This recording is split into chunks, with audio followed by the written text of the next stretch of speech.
Okay, I'm going to give you a walkthrough on the assignment that I'm calling Extra Payments versus Time. Maybe I'll put that up here. Let's see.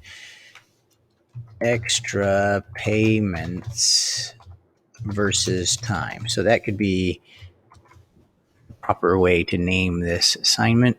And let me just, sorry to do this in front of you, but that would be a good title for this experiment. And all right, so you can also find this assignment in Canvas right here under assignments, or you can get to it through modules. But it basically explains it all, but nothing is quite as helpful as an actual video showing you if you follow along. So it's answering the question, how does the amount of extra money you put into your monthly mortgage payment affect the payoff time? We use this calculator, and these are our givens. So let's click here and go there. So the pretend amount that we owe is that, and the first day that we're going to start payments is 23rd, or whatever today happens to be when you watch this video. So we're going to say 15 years and 2.875. And if you click somewhere like right here, it'll calculate, and you can just imagine that that's going to be your payment. Of course, if you're buying a house, there's almost nothing available right now that's 100,000 unless it's really run down. So, but even if it was a very, very cheap house, you'd still be paying $684.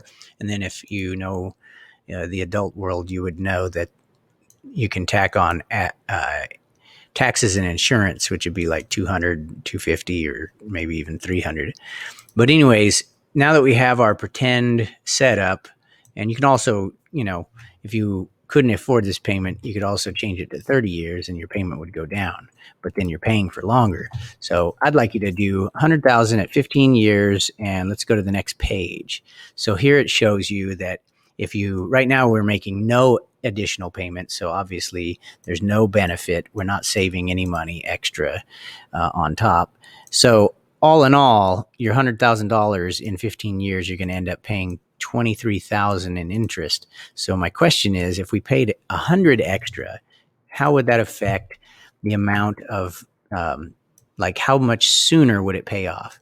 And for our intents and purposes, I want you to express it purely in months.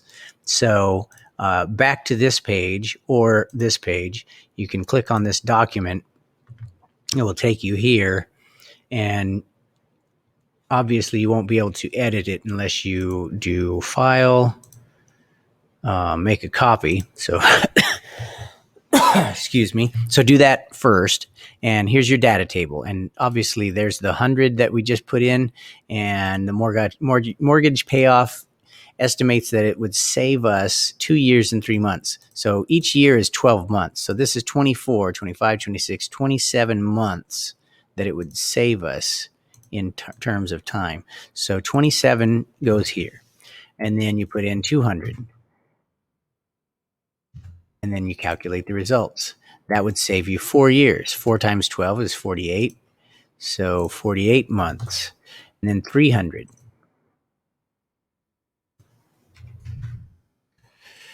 So that's 5 years. That's 63.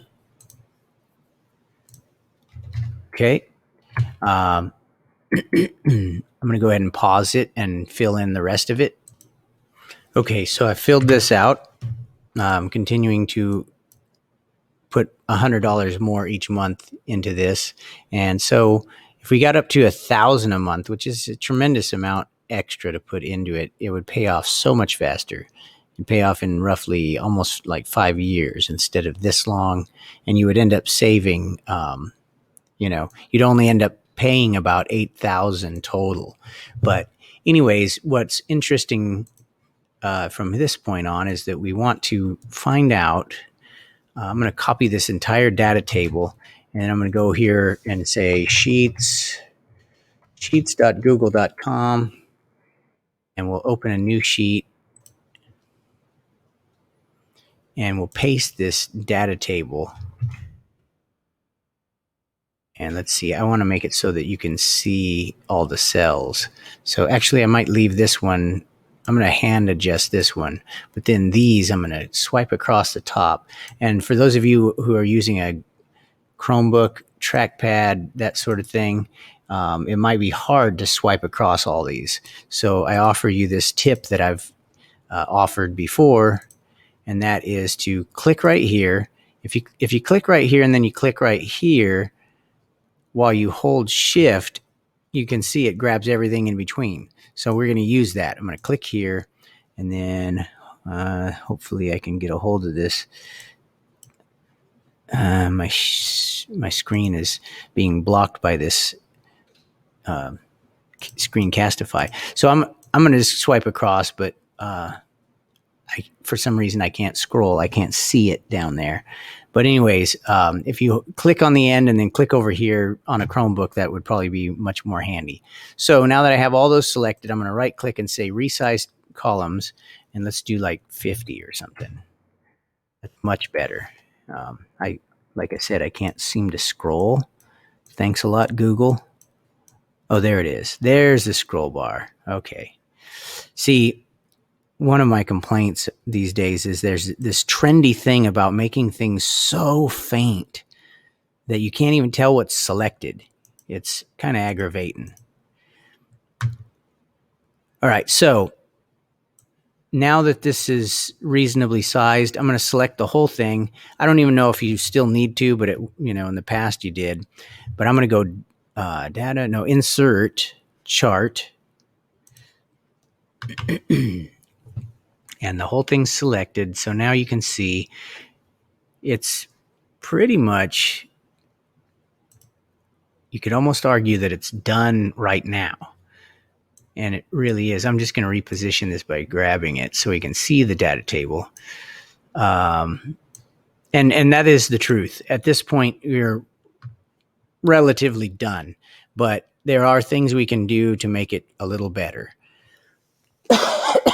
So if you at least get to this point, if this is all you could, muster up the courage or energy to do, this would be, adequate. But I am going to try, let's see, over here I've got this stuff. Let's go to customize. I don't think we really need to do anything inside setup. Yeah. But let's go into customize and let's do chart title. Let's see. What do we got? Theme. I guess the chart style doesn't need to be adjusted. Let's click this one, chart title. Okay. Title text. I don't want this to wrap around. And also in the title, I think I'm going to, actually I do want, in the title, I do want the dependent and dependent independent variables to be showing. And it kind of cut off ExtraPayment. And actually, we want the independent variable written first. So for some reason, it swapped them. So I'm going to, whoops, what happened there? Trying to put it right there versus. Okay, now that looks much better. And I want to center it. So here we go, center. See, that's looking better. Now we'll close that up, collapse that, and let's go to series. Let's see.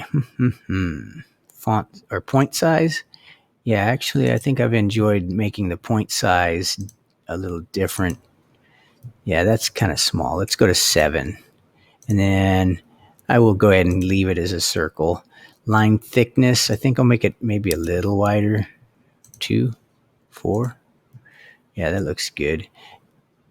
Line type, yeah, we'll leave it like that. All right, so axis, left axis. All right, so now this is talking about the left axis. If we want to see the trend line, no. Data labels, yes. I think I like data labels to show. Error bars, probably not. Maybe. I don't know. Let me think about what the error bars even means. It's probably talking about the how much the value is willing to vary, but I think I'll leave that off right now. And let's go to the right axis now. What's that? Oh no, I want it on the left side for sure. Okay, so that's good. Now, what do we got here? Position. That's good. Just leave it as auto. And okay, from source data and a trend line. Trend line kind of basically, if you have points that are kind of not in a nice curve, the trend line will adjust to that. But I don't think we need that in this case because our line's already kind of a nice curve. So I'm going to uncheck that. But in the future, you might actually find that that's beneficial. So let's take a look at the legend now. What do we got? Legend top. Yeah, I don't need to see the legend actually. I'll just say none. All right, so let's close the legend and let's go to horizontal axis. And let's say, what is it? Label font, horizontal axis. I don't think there's anything necessary there. Or, let's see. Seems like there was something in the past that I actually did want to see.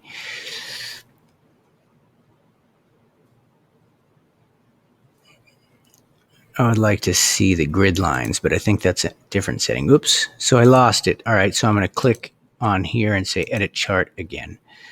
And let's see, setup, no, customize. All right, so horizontal axis, I think that's what we're looking for. Let's go, that's fine. Let's just leave that. Let's go vertical axis. Show axis line. Yeah, I do want to see the axis line. I think that looks nice. So close that up. And grid lines, I do want to see some grid lines. Let's do major step, minor step. Let's see, what's it show? Minor count, maybe 2. It's kind of hard to see, I think. But what that's supposed to do is show the subdivisions. Step, count. I'm not sure what I'm supposed to click to make this happen. Major count. 10. No. 1. No. Oh boy. Not sure what that's doing. And I'm not sure what this is. I don't see any change with that. But major ticks, that's fine. That's good. I do want to see that. Minor ticks, there, that looks good. That helps. And I'd like to see it across here too. I'm not sure if I'll be able to figure out how to make that happen, but I want to see the minor grid lines, major grid lines.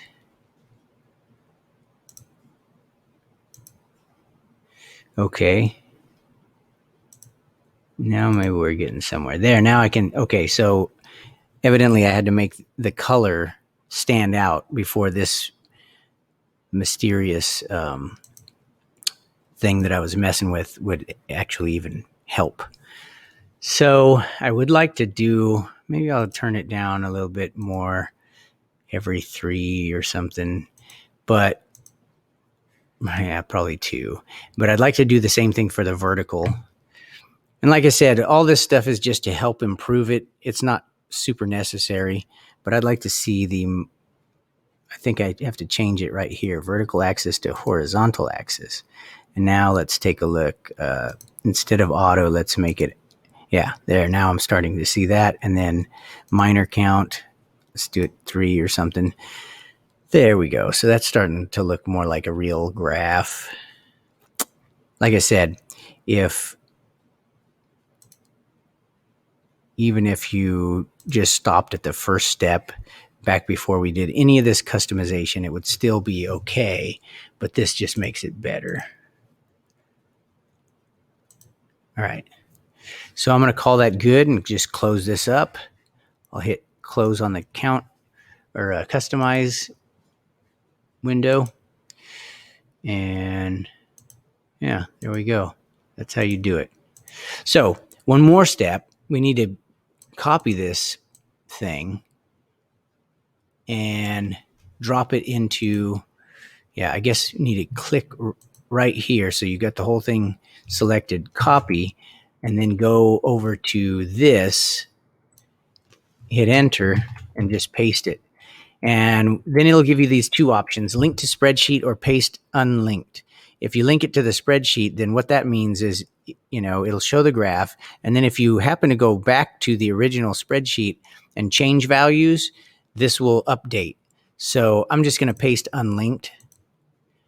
And what that means is if I ever do change anything, I'll have to recreate the graph. If it was linked, then it would, recreate itself. It would update itself. So there you go. That's how you do it. Now your write-up looks awesome because you've got the payment versus time. That's the title up here. You got the question, and the question is written in a real straightforward way that I can tell just by reading that one statement what your whole experiment is about. And then your data table tells me, that you actually collected these values. And this is basically a graphic representation of the data table. It's the same information. It's just easier to see what's going on with the data. And speaking of which, let me make a comment on what is happening with the data, because as you can see, it starts off really steep, or, more steep here than it is later on. And what that tells you is that at every, like at 100, the payoff in terms of saving times to pay off your loan jumps up a lot. And then the next to go to 200, it jumps up almost as much, but not quite as much. And then it jumps up again with the 300, almost as much, but even less. So what that means, the fact that this is gently curving off into a flat line, is that sure, paying more on your monthly payment pays things off faster, but the benefit is more pronounced right here at the beginning. As you start paying more and more, it's not, it's not accelerating your payment, your payoff date as much as the, the earlier one. So what that means is it should really motivate you to pay at least 100 or 200 extra on your loan, because you get the most bang for your buck that way. All right, that's how you do this assignment. Then you just upload it over here, and you guys know how to do that. Thanks for watching.